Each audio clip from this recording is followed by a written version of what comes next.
Кыргызстан башынан оор кырдаалды өткөрүп, бир нече күнгө созулган митингден соң өлкөдөгү саясий абал турукташа баштады. Баш аламандыкка жол бербей, ар кандай саясий топтордун куралы болуп калуудан сактануу учур талабы дейт жергиликтүүлөр. Дүйнөдө болуп жаткан дүрү-дүрбелең ситуацияда Садыр Жапаровду чыкты деп уктук. Өтө сүйүндүк, курсам болуп. Садыр Жапаровдун ушул келип бийликке келип иштеп премьер-министр болду деп телевизордон эле уктук. Ошол премьер-министр болуп иштеп, элди жакшына кылып, оңдоп түзөп, элдин көйгөйүн чечип, эми иштеп кете турган бала деп ойлойбуз эми өзүбүзчө. Кыргыздын биримдигин ойлош керек. Кыргыздын жерини, башкасын ойлош керек. Бардыгы тынчтык менен болот. Биримдик менен болот. Бирге болсок бардыгыбыз. Эч ким бизди эчтеке кыла албайт. Эч бакта. Бу Садыр Жапаровдун үнүгө, башкасыга кулак салып, шонун айтканын кылып жүрсөк, биз жолдон адашпайбыз, Кудай кааласа, жолдон адашпайбыз. Бүгүн биз абал тынч, элибиз дагы тынч, эсен-аман жашап атабыз. Мына Садыр Жапаров келди.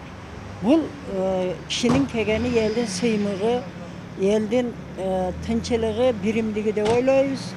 Себеби ушул киши Кудай кааласа элдин көбөйлүү маселелерин чечет, элдин башын бириктирет деген ойдобуз. Биримдикте болойлук бардыгыбыз, биргеликте бардыгыбыз, бир ынтымак кетпесин кыргыз элим.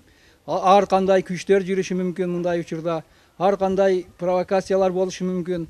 Ошого кыргыз элим алдырбайлы, башка күчтөргө алданбайлы, бардыгыбыз биргеликте, ынтымакта, бардыгыбыз ошол бир мекен үчүн, элибиз үчүн биримдикте болойлу кыргыз элим. Мен силерден көптөн көп өтүнөрүм.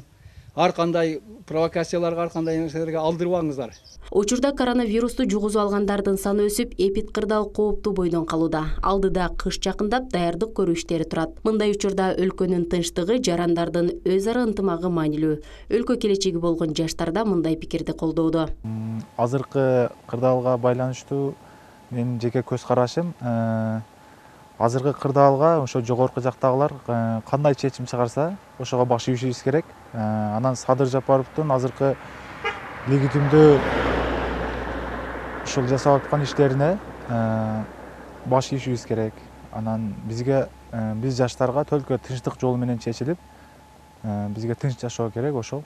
Бүгүнкү абалы оор десем болот. Ошого байланыштуу биз Баткен жаштары, негизи эле Кыргызстан жаштары бардыгыбыз бир чакадан баш, бир жеңден кол чыгарып, ошол ынтымактуу болуп, Садыр Жапаровдун бийликке келгениге толук ишенебиз. Кыргызстанды алдыңкы мамлекеттердин катарына кошот деп ишенебиз. Мамлекетте жаштар азыр мамлекеттин стабилдүүлүгү орнош үчүн баарыбыз биригип туруп, азыр эми бир башчыга, бир адамга баш ийүүбүз зарыл. Азыр эми расмий түрдө Садыр Жапаров премьер-министр болгонуна байланыштуу баарыбыз ошого жапа-тырмак кол кабыш кылып, жардам беришибиз шарт. Учурда ар бир кыргызстандык баары калыбына келип, өлкө өнүгүү жолуна түшөрүнө үмүт кылып, ишеним артып турушат. Башкысы элдин амандыгы жана журттун тынчтыгы. Айжан Кубатбек кызы, Жөрөк Кубанычбек уулу, Эрнис Азамат уулу, Алтын бешик жаңылыктары.